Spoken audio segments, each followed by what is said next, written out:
July 25th, 2019, prison video diary. I admit when I walked in tonight, I was disheartened. My group of 10 women was only 5. But I learned that 2 of the women were discharged and had moved on to halfway houses, which is great. But 2 of the women had got, tested positive for drugs in their system, and so they were sent to another part of the prison.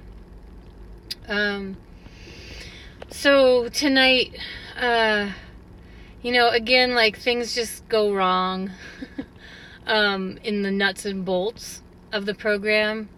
And I won't get into that. It's just logistics. But it just makes me have to lead more spontaneously, because I don't always have all of the materials and tools that I'm promised that I'll have.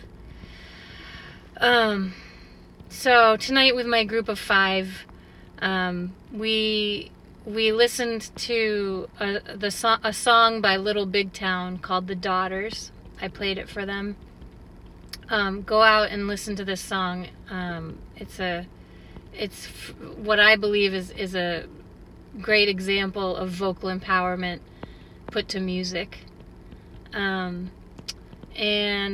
we talked about stereotypes, because the song is really built on stereotypes of women, and they talked about the stereotypes they face. They face, being labeled convicted felons, inmates, prisoners, and they will be looked upon that way when they're out in public. So even though they've served their time, they've paid their debt to society, they've likely grown and learned things about themselves, they'll still be a prisoner.